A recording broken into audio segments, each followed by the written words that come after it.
So, what are the symptoms from post-COVID syndrome? So they can be different patterns. One, persistent symptoms.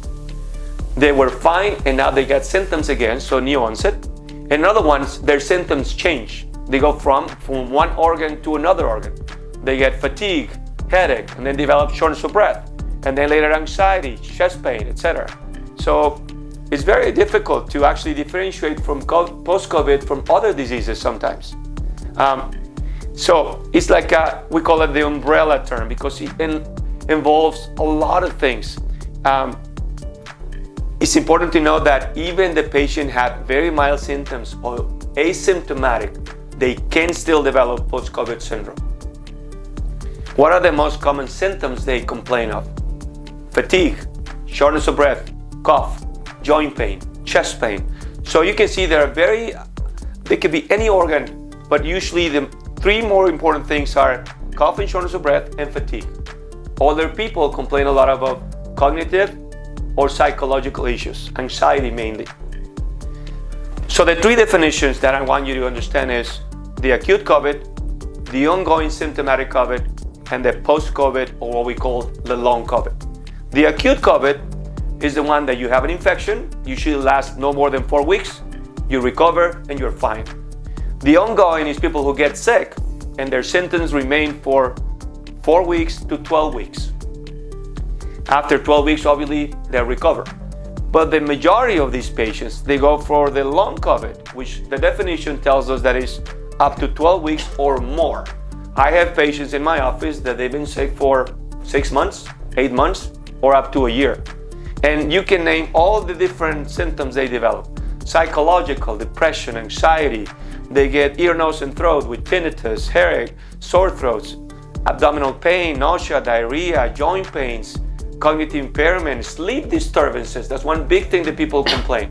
They used to sleep well, and now they wake up in the middle of the night several times, or they can never go to sleep. Or they wake up at 4 in the morning and they can go to sleep again.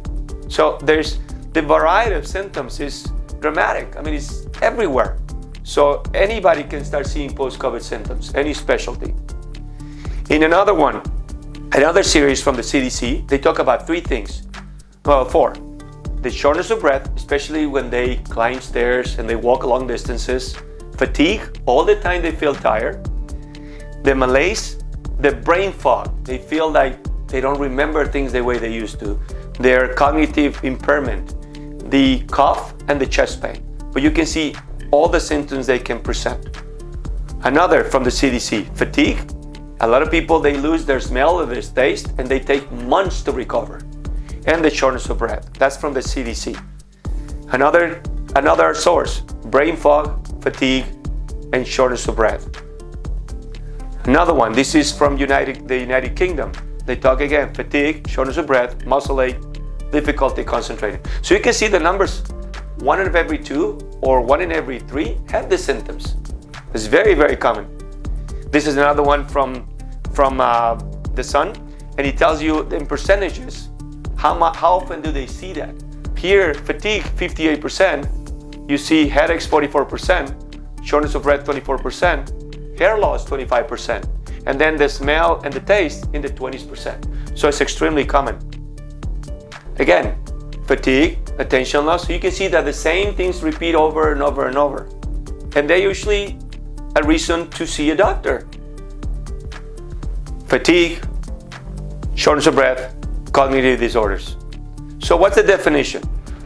The National Institute of Healthcare Excellence defined the long COVID as signs and symptoms that develop during or following an infection consistent with COVID-19 that continue for more than 12 weeks, and very important, are not explained by alternative diagnosis.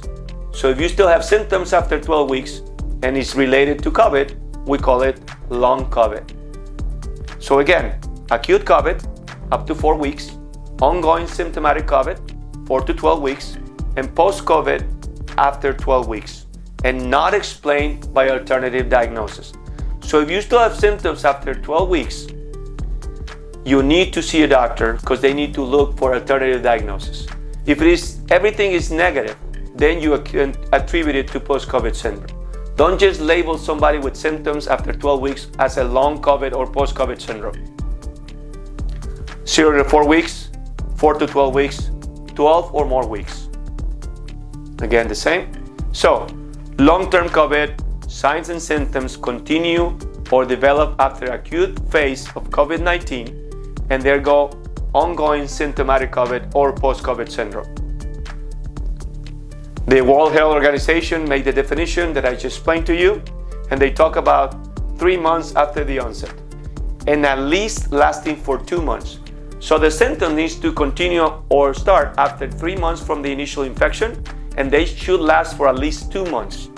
And when they go on, that's when we call it long COVID. This is by the World Health Organization. And the symptoms, like I said earlier, they can fluctuate, they can relapse, it varies all the symptoms. So you need to have a history, you have to have symptoms for 3 months and lasting for at least 2 months and no alternative diagnosis. And usually COVID presents as clusters. What does that mean? They're feeling fairly okay and suddenly they start shortness of breath, headache, fatigue, and then it gets better. And they start chest pain, anxiety, and then they get better. So they go like clusters. That's the common thing when they have post-COVID syndrome. Who gets more often the long COVID? Females, unfortunately, overweight, asthma, elderly, and when they have multiple symptoms during the acute phase. They are very short-winded, fever, fatigue, tired, cough, etc. So as you can see, the risk factors to develop this long COVID is older age, severity of the disease, even though we talked that any asymptomatic or mild disease can also develop it, underlying comorbidities. Same was for the acute phase, diabetes, hypertension, obesity. We can also see people with abnormal blood test results. Can children get long COVID? Definitely yes. So kids can also get long COVID. The kid gets COVID and suddenly later on you start getting tired and you start not doing well in school, he's getting depressed. It could be COVID. Why does it occur? We really don't know exactly what the mechanism is. There's a lot of research on that area because we want to treat it. We don't know exactly what happens. There are several theories. One of them is that the virus is still there in a reservoir area where you don't find it. Second is that parts of the virus are still present and keeps ongoing with inflammation. Or the virus set up autoimmune condition that continues the body to overreact and continue with the process. So those are the 3 main theories. We don't know which one is true or if there's several of them. So autoimmune response, persistent virus, organ damage, and the last one is microclots. That's why you know that when somebody gets severe disease, they put them on blood thinners and we keep them for a long time. So you don't need a test to call it post-COVID, okay? It's mostly clinical. You should know that you had COVID before. If you're positive or negative for COVID at the moment, doesn't mean anything. We usually do, after 4 to 12 weeks, we do a basic panel test. And when it's 12 weeks or longer, we definitely look around to see if there's anything else associated with. When somebody has symptoms of COVID, post-COVID syndrome, can they give it to somebody else? No.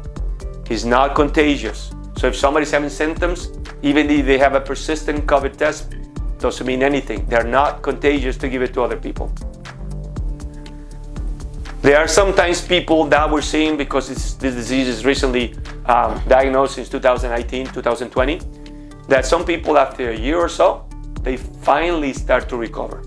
It's frustrating for us because there's not much we can do.